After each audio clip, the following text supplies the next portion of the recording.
তো বন্ধুরা, শুধুমাত্র 12 পাস কোয়ালিফিকেশনের উইদাউট কোনো এক্সপিরিয়েন্স এবং উইথ এক্সপিরিয়েন্স যারা রয়েছেন সবার জন্য আরেকটি জব নোটিফিকেশান ত্রিপুরা থেকে আজকে নিয়ে এসেছি, যেখানে টোটাল 4টি লোকেশনে রিক্রুটমেন্ট হবে: আগরতলা, বিলোনিয়া, কুমারঘাট এবং খোয়াই।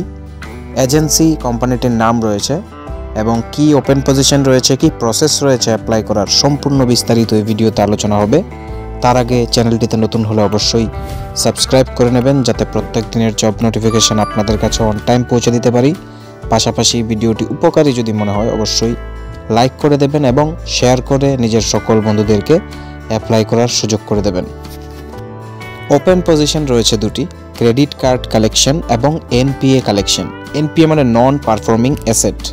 বিভিন্ন এনবিএফসি অথবা ব্যাংকিং সেক্টরের মধ্যে যারা লোন নিয়ে থাকে, তারা লোন যখন কিস্তি না দেয় বা ডিউ করে দেয়, তখন কিন্তু ব্যাংক বা ওই ইনস্টিটিউটগুলি, ফাইন্যান্সিয়াল ইনস্টিটিউটগুলি বিভিন্ন অর্গানাইজেশনকে হায়ার করে বা কন্ট্রাক্ট দেয় তাদের ওই এনপিএর টাকাগুলি কালেকশন করে দেওয়ার জন্য।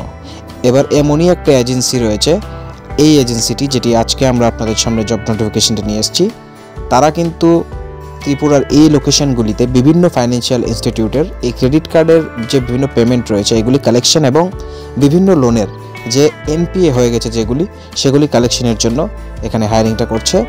এবং তারা অ্যাপ্লাই করার জন্য যে ফোন নাম্বারটা এখানে দেওয়া আছে, এই নম্বরটাতে আপনারা নিজেদের আপডেটেড সিভি সেন্ড করবেন।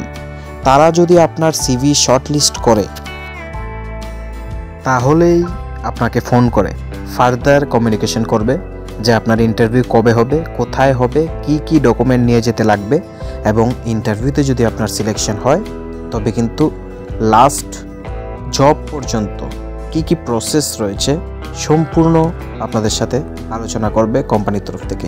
তো যারা এই পোস্টটিতে অ্যাপ্লাই করতে ইচ্ছুক, শুধুমাত্র 12 পাস এবং কোনো ধরনের এক্সপিরিয়েন্স ছাড়াও করতে পারবেন অ্যাপ্লাই। আবার যাদের এক্সপিরিয়েন্স রয়েছে কালেকশন সেক্টরে, ব্যাংকিং অথবা ফিনান্সের, তাদেরকে কিন্তু এখানে প্রেফারেন্স প্রোভাইড করা হবে। তো যারা অ্যাপ্লাই করবেন পোস্টটিতে, সবাইকে আমাদের তরফ থেকে বেস্ট অফ লাক।